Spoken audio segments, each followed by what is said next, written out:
Hello, everyone, and welcome to Morning Coffee or Tea with American Scouser.com. Got the coffee. Back to being the greatest dad. Took a day off, but I'm back at it. Um, a lot to get to. I was going to mainly focus on headlines like we normally do, but right before I came on air here, I caught Klopp's press conference. Most of the, I guess, the end of it, the last 15, 20 minutes of it. I don't know if how much of it I missed in the beginning, but a lot to talk to about there and kind of like dictates the rest of the conversation we're going to have this morning, I think, is one thing to talk about, especially when it comes to Liverpool in terms of the headlines, was mostly about possibilities, signings, who might still be out there and stuff like that. And honestly, listening to Klopp just now, I would not get your hopes up, and we might not see anybody. The way he worded certain things, and I think the way he worded certain things when it comes to FSG and the relationship there and the expectations and stuff like that, it was puzzling to say the least, because he kind of talked from both sides of his mouth, happy but not happy. This summer, like specifying like this summer, or like it was a difference between specifying the question, making sure that we're talking about this summer, and why even ask that if your summer view of FSG is different than your general one. Just to answer the question, why would you specify like this summer? I know the question was more general. It wasn't about this summer. It was just more in general how much backing he feels he's getting.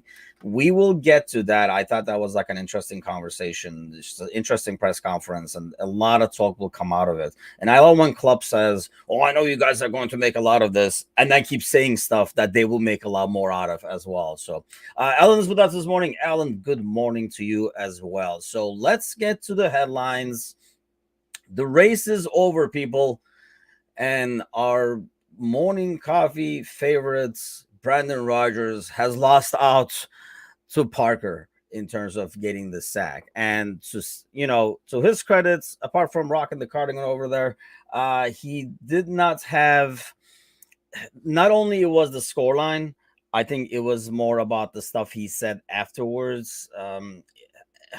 You can argue that he was probably right in terms of like the things he said. In terms of, I mean, he was complaining about the backing he was getting and the signings and stuff like that, because I think we were just talking about this yesterday in the Premier League show, which will air later today, by the way, on our YouTube channel, that it's one of the few teams that has left championship and gotten worse when they came to the Premier League. Usually teams add at least a little bit, or at least come as is, and not get worse.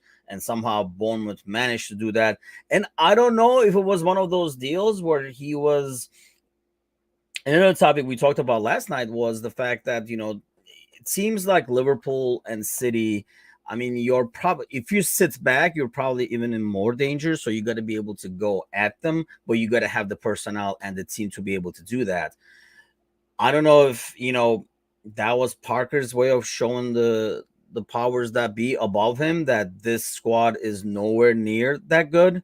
And so he kind of went at us, like trying to press and stuff like that, which ended up being like a 9-0 comedy on his part. And I don't know if that plan that he had to show the owners that reinforcements were needed kind of backfired on him. And he has been sacked. First one to get the sack.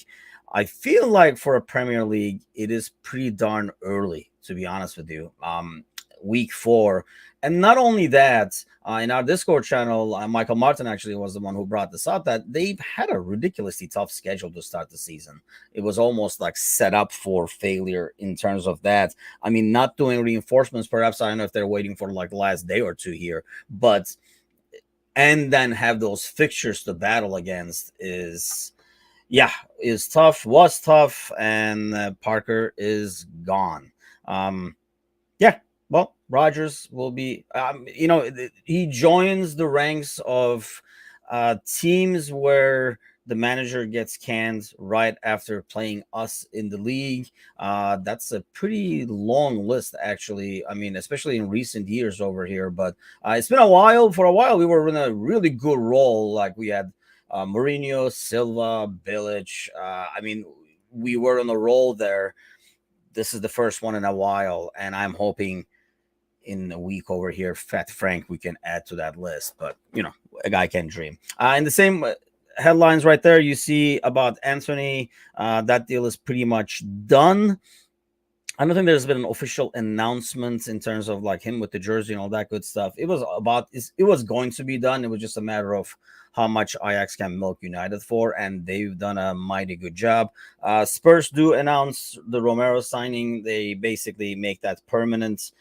He has been good for them, and I think that he's been a good find. He is a proper Premier League center back, so he has shown that. And great news to me, people. Pulisic is likely to stay at Chelsea. So that's good to hear by itself. I guess I'm off the hook for more Pulisic rumors for at least 3 months. Let's go with that. At least till the January transfer window. It will come up again, I'm sure, at that time. So let's get to the press conference, because I thought that was very telling. When I first turned it on, he was talking about being in the market, looking at players, and sometimes things not being doable. And then he was talking about, and I think the technical staff like kind of takes a little bit of the responsibility for this injury crisis. That's the way at least he even made it sound, saying, they're looking into why this happens. And I think perhaps some of the things we did, some of the training we did in a short summer, and then short off season were maybe too much. And when you have players that are fragile like Ox and Matip and Keita and stuff like that, and you kind of like go maybe push them a bit harder than you normally should any player. Maybe Milner can withhold to that, but obviously not Ox and Keita and stuff, because he said they were looking into why this happened. But more importantly, he kept talking about the Liverpool way and what they've done, and what makes this club special is fighting through these injuries and making things happen regardless. Kind of like, meet adversity and kind of stuff like that, which is fine and dandy. But to me, it says, yeah, this is what we're sticking with. Either players that we really want, we cannot get. And I feel like while everybody is going to keep shifting the blame to FSG, Klopp has a huge blame on this, because after initially saying himself that we didn't need a midfielder, if he was trying to send a message to the owners, he could have done this a month ago, 2 months ago, and said, yeah, we need a midfielder. And we went after one. I mean, and for a lot of money, we went after one. And he ended up going to Real Tremani. But to do that last week, when telling everybody, I mean, look at what Ajax is doing to United, knowing that they have to get this guy. There's no way around it, because it's the 30th already. There's like 2 days left. So there's no way around it. So they're like, you guys are going to get this guy. You're going to get what we want out of it. Daz is with us this morning as well. Good morning, Daz. So I put some of that blame to Klopp right there, in terms of like the midfielder waiting too long, then saying, oh, you know what, you guys are right, we do need a midfielder. Well, now you just announced to the world we need a midfielder. Like, why not? Why tell us that? More importantly, the FSG question that came his way towards the end of the press conference, where, like I say, when the question was asked that if you felt he was being supported and he was being backed, he first tried to pull the Bickler that he does with the trivia. I know if you guys are regular on Monday podcast, you guys know how Bickler can ask 3 questions to really specify the trivia question, even though it's pretty clear. This question was clear too, in terms of what they wanted to know, if he felt he was back, and he wanted to make it more clear, like this summer, and meaning maybe this summer he doesn't feel like that he did in the past. I mean, he flat out said, I mean, this is the way it's going to be. He knew this was the way it's going to be, and that was understood. Hence, he signed all these extensions. If the guy was not being backed, he would have not been signing all these extensions. Or if there was not a plan in place or an understanding in terms of this is what you'll have to spend, this is what we expect, and stuff like that. If that's not in place, he does not keep signing these extensions. Let's not kid ourselves. So there is some kind of an understanding there. But when he specifies the summer, I don't know what went wrong there. Like, did he request somebody and they were like, did he say like Bellingham or bust? And they're like, well, that ain't happening. Then bust it is, because the price kept going up for Bellingham. not sure what that means in the grand scheme of things. I know people who were already FSG out for not bringing people in or spending the money will be running away with that. And I do partially blame Klopp for opening that door, because they will run away with that. And he knew they would, because he said, well, if I say this now, you guys are going to make a story out of it. Well, it's too late, because you kind of halfway said it. Anybody who can read between the lines can kind of see that. So what I get out of it is that I would not expect anything to happen in the next few days, because I don't know if the ownership is going to be like, oh yeah, well, here's 150 million done, let's go get Bellingham. I just don't see that happening either. So I think it's going to be one of those deals where we might not see anything happening at all. He kind of talked about having the boys back. We were afraid of that. When I saw in the training news that, Matip is out there, Jones is out there, I'm like, here we go, nobody's coming in because everybody's back. And which, I think if everybody was back, would everyone still be saying we need a midfielder? I think we would for the long term, maybe not for this season. I think we would definitely say it for the long term, right? Because it's an aging midfield. Even if everybody's healthy, it is an aging midfield. So we would expect to slowly get younger there and not have an off season that we're kind of approaching, where it feels like we will need 3 to 4 new midfielders in there, because you have Milner. I mean, I know the guy keeps getting younger, but, not really. He's getting older. And Ox's contract is up. Keita's contract will be up. So you're in a situation where you will have to get multiple midfielders, which probably is not smart. You probably want to build it or get younger slowly. It's going to be interesting to see. Dad says, I think the FSG others are waiting on Klopp to say everyone is back and it feels like new signings. And honestly, he almost did. Like, I don't know, like the overall tone in that press conference was like, oh, look who's back, Curtis, and it's like we knew he was going to be back. And was it enough even then? I think there's still, in terms of midfielders who can do maybe some of the attacking work and that part, be a threat going forward, I think we have those midfielders. We've had those midfielders, and we added Carvalho to that mix. I think it's the other side that we struggle at. People who can do the defensive work and give more of the defensive work rates. So if Fab is off, which we saw in the beginning of the season, there is really no replacement for him. You put Hando there, he can do the job, but then you're taking Hando out of where he should be, and he's not getting any younger, so he's not going to be able to give you as many minutes. So I think that's where the dilemma is. I think the defensive work, and Thiago is never reliable to be there. Keita is never reliable to be there. You do need one more name that you can throw in that mix of people who are regularly available. A young Milner, if you will, like a guy like Milner who's always going to be available to rotate in there, give Fab a rest, give Hando a rest, come off the bench, get him some rest minutes and stuff like that. And his name is not Milner. We just need that player, because then, you're going to run Milner into the ground too if you get him so many minutes early in the season. I know these guys will get a break. Most of these guys will get the break with the World Cup. So the managing the minutes part in that part is a tad easier for the long term if you look at the full season. But still, you do need somebody in that midfield. And based on what I heard today, I just don't think it's happening. It did not look like it was close. It more looked like it's like a shot in the dark. And when that happens, usually we do not get it. I mean, the FSG out crew is always going to be there, and they're going to come out. It has to be a miserable existence, I have to say. It has to be a miserable existence to hate FSG so much and be against them. And then when all these years of success, and, I know they'll give all the credit to Klopp and nobody else, even though FSG is the one who brought Klopp in the first place.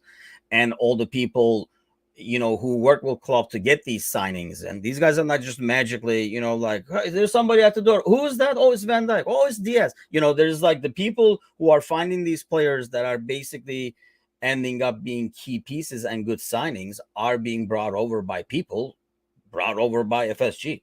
And if you're not going to give credit to that, go take a look at United and how much money they've spent. Go look at Everton, how much money they've spent. It's not about spending money. It's about spending that money wisely as well. And you got to have the right people cutting those checks so that that money is being spent wisely and you're getting players you can actually use and not just like signing people to make people happy. Because thank God they have not done that, because that does not always pay off. We've seen that in the past. So, but eventually our people will always be there, and then they'll come out anytime there's like 2 draws in a row and stuff like that, and they'll be like, this is why this we've been telling you guys. We've just been hiding the last 5 years, but we've been telling you guys, kind of a deal. And yeah, I honestly don't have time for those people at this moment. Because I get the sense that they call themselves true fans, but you almost can sense the pleasure they get in the opportunity. Like a bad run gives them the opportunity to complain, and they're happy about it, which means the poor form you're definitely okay with because it suits your agenda. And that's not being a fan. I don't care how close to Anfield you live, how many times you've been there, and all that bullshit.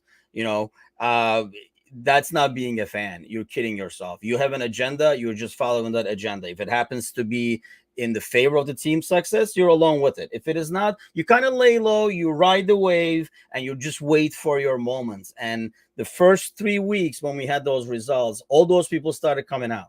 And the moment Klopp said, well, yeah, I was wrong, they were like, well, I mean, Klopp and stuff like that. Like, Klopp can do no wrong, FSG can do no right. So those people are like way too biased to even have a discussion and argument with. Has FSG done everything right? Hell no. Does any ownership? No. And the whole they're in it to make money. I got news for you people. 95% of the owners are in it to make money.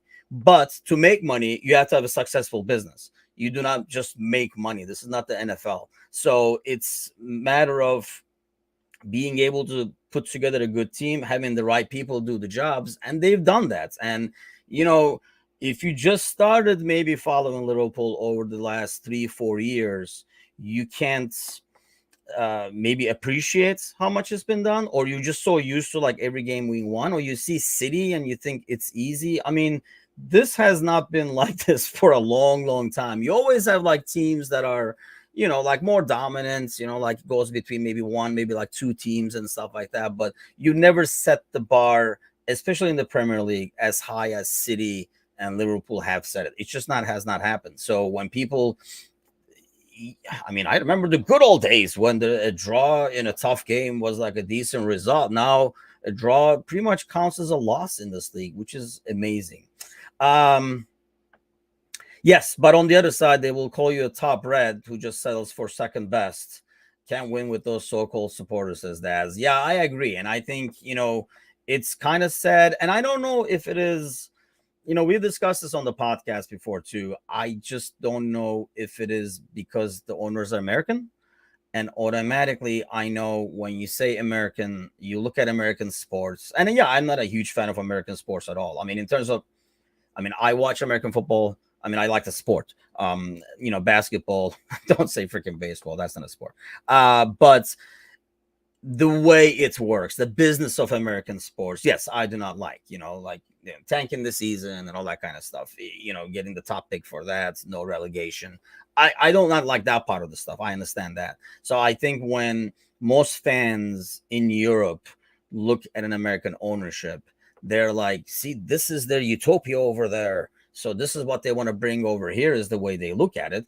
I kind of look at it as they're like, hey, man, there's a lot of money to be made in the Premier League. Let me go get me a team, because there is a lot of money to be made, especially in the Premier League, especially if you're successful, and FSG is doing it. And they've done some stupid things, but they've had the decency and the smarts to back off when they've seen the fan reaction.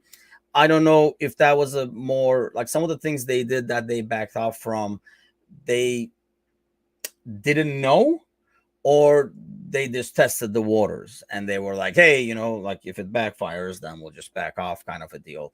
Don't get me started on the Super League. We pretty much have the Super League. It's just the UFA and FIFA getting the money for it now. And in 2 years, it's going to be pretty much the same thing as the other guys we're talking about, where everybody has a guaranteed spot and all that kind of stuff. So if you don't think the Super League thing happens and the fans stopped it, you are kidding yourself, because basically the new Champions League format, which will be modified even more, it will eventually be the same damn thing as what the Super League was going to be for the most part. But the money will not be going to the clubs. UFA will be filling their pockets, kind of like they're filling their pockets with the money from Qatar, and we're going to freaking a World Cup in winter. So let's not get started on that conversation by itself. And this whole, and here another thing I don't understand. So let's pound on more on the FSG people this morning. But these people would rather, right? And that's why I don't know if it's like an anti-American sentiment or I don't know what it is, but they would rather have an ownership like Newcastle, like City, and then have the nerve to talk about Liverpool ethics and what the club stands for and stuff like that. Do they even realize what these ownerships do back in their country and like around the world? Like chainsaw people in Istanbul, for God's sakes. They don't only hang people in their own countries for being gay and all that kind of stuff, but they come in and like chop people in other countries for talking against them. So, but that's okay because they spend the money, right? So we're going to look the other way because they spend the money. But, FSG isn't it for the money? The hell with them and stuff. So, like I say, it's kind of hard to take those people seriously and have like a logical argument.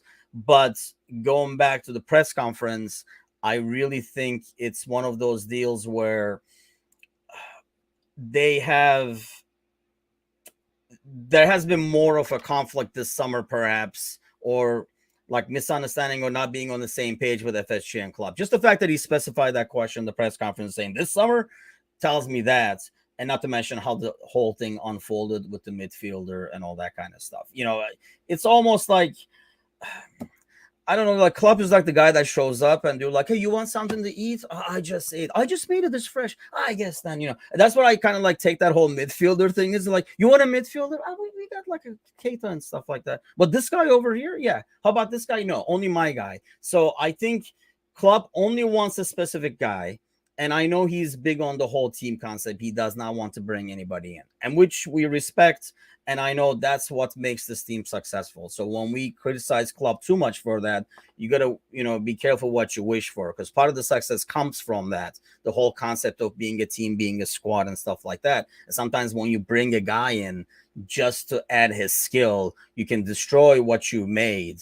And that skill is not going to offset what you freaking destroyed, because that's the strength of this team. So Klopp basically said, he knows this is how this rolls. And he knew it all along. There's nothing new. And, they'll adjust, they'll talk and stuff like that. He kind of, pushed it afterwards. That says Klopp knows what type of player he wants. If they're available, then why just get a stopgap player? And I do understand that. But at the same time, there's only so many of these guys to go around. And sometimes you got to be a bit more flexible. And if we talk about improving players, which he takes pride in, like young players, improving players, working with players, well, then work with that guy. I mean, if the guy you really want at 80 mil is not available or he goes to Real, I'm sure there's a guy who's close, who's maybe 40, but, maybe can't do that. Or maybe, he's slow to react or positioning, whatever it is. Why can't we? You can't even improve Ox because he's sitting at the trainer's table. Why not bring in a player that you can possibly improve on and at least will be available? So even if he's not great, you can at least put him in the 70th minute in a game like we had, or like in a game that we're winning, for, giving rest to Fab so he can rest 20 minutes. That's, I guess, where I do not agree with Klopp in terms of waiting for the guy. But like I say, it's a slippery slope, right? Because we praise Liverpool for waiting for that guy, like, Van Dijk and Alisson and, like all these guys we've gotten for big money that have been hits. But then we've done the same thing with Keita. I know, like, we kind of like try to not look that way as much as possible, but we've done the same thing with Keita. We waited a long time for him, and obviously it hasn't paid off. So sometimes you are going to take some risks. I mean, I thought, Nunes with the price tag is a risk, right? I mean, Anthony going to United for all this money. When you do a big signing, it's always a risk, especially when they're switching leagues with the pressure of the price tag that comes along with them. If they were just switching leagues, I think it would not be as challenging. But now you're switching leagues and you're the $80 million man. I think that makes things a bit trickier for the player, at least like mindset wise. But, and I don't want like when, like Daz was talking about the stopgap player, I don't want necessarily like a $5 million stopgap player or like a invisible hologram like freaking Ben Davies. But I think there are other players out there. If this guy is 10 out of 10, if you're looking for 10 things and this guy was 10 out of 10, or you really want him, well, he's not available for one reason or the other. His club doesn't want to let him go, or he wants to go somewhere else. There has to be a guy that was 9 out of 10 that you can get, because it's still going to be a better option than Ox, who's not available. Or, at least you can improve, especially if he's a younger player. At the same time, it's like an investment for the future. So I think that's the part that I find frustrating for, with Klopp, in terms of waiting for the guy and not acting on it. We've done the same stubbornness we've seen when we had the center back crisis, right? I mean, instead of constantly throwing, even like when we had the players like Reece Williams, and we kept throwing Hendo and Fab back there, messing up the midfield, and still not having a proper defense because they're not freaking center backs. And we struggled with that till we were like, you know what? We got these center backs. Maybe they should play center back. The midfielders should play midfield.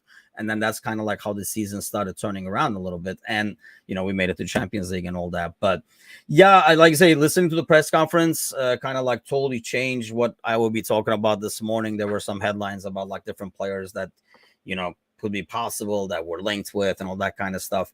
And obviously, the moment Klopp says we need a midfielder, every agent is calling every media source and like, Liverpool likes my guy, to raise the price. So that doesn't help the cause either. That's like with Ox and Keita, they should have been sold this summer. And Ox, before he got injured, was nearly out the door. But now the problem is you got two players that are always injured, collecting a paycheck. So bringing another player and having to pay their wages as well.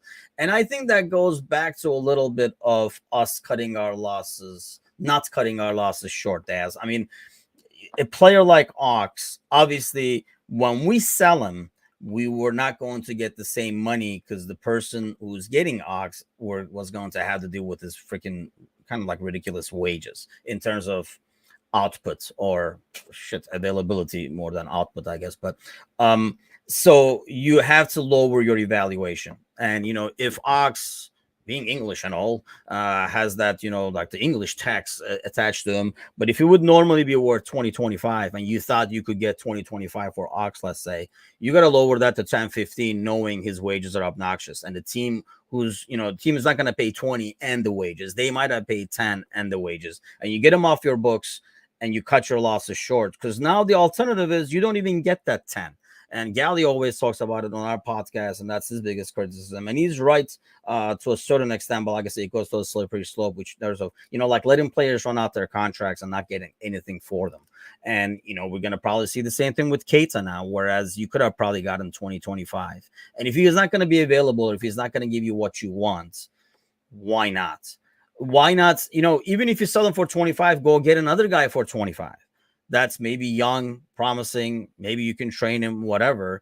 You have a better shot, because maybe this 25 is gone in a year, and he's going to spend half that year in the training room with the trainers looking at his thigh, looking at his hammy, looking at his knee and stuff. Whereas the other guy, maybe he's going to be on the practice field, and, you're going to be able to work him on the pitch, get him a better player, and maybe you're going to hit goals, and you're going to turn around. Maybe if he's not that good, you're still like going to turn around, probably sell him for like 30, 35, like a deal that we did with like Taki and stuff like that. Get for cheap, play a little bit, show him his class. He's coming from Liverpool, automatically the price goes up. But yeah, I think it's the dilemma that we're going to have. I guess my biggest fear is it going to bite us in the ass, especially next offseason? Like I say, when all these midfielders are gone. The biggest thing about not signing anybody right now would be that, I think, unless, we get a couple in January, a couple in like next season or whatever. But the fact that we're going to have a huge gap in midfield with, I guess you could argue is Ox and Keita leaving a huge gap because they're never available, but still it's numbers on the squad for like midfielders. And then you have an aging Hendo, an aging, well, already old, but even more aging Milner as part of that midfield squad. So you will need to replace these two leaving in terms of numbers alone, right? And you will have to get somebody younger and stuff. You got to start getting younger there. We've done it in the front. You've seen the evolution where we went to Diaz, got younger there, and Nunez. We're getting younger up top. I think you're fine in defense, and you have some, you brought Konate and stuff. You have some younger players to replace, like as the other ones age. but we really have not done in midfield. It almost looked like this offseason was the midfield's turn, and it did not happen yet. We got 2 days, people. Hang in there. Keep the hope. But after this press conference, probably don't keep the hope that much. But it's time for another cup of Joe over here. Mind you, this one went cold because I really got going on the fsgout people this morning. So I kind of got sidetracked. But it is what it is. At least got it off my chest. Let me know what you guys think in the comments. I think it's kind of like an interesting discussion because it's been kind of like hidden underneath during these success times of success and winning. But I know it's, we've already seen it like 10 days ago, and now they're kind of like all quiet again because we won 9-0. And that's what kills me, is like they're waiting for the next poor result to come out again. And I think that's just not being a fan. And if you call yourself a fan, you're kidding yourself. You just have an agenda. So that's all I have. That's my agenda for today. I'll see you guys tomorrow morning. Hey, maybe we'll sign a midfielder. Probably not. But still, I'll see you guys tomorrow morning. Either way, have a great rest of your day.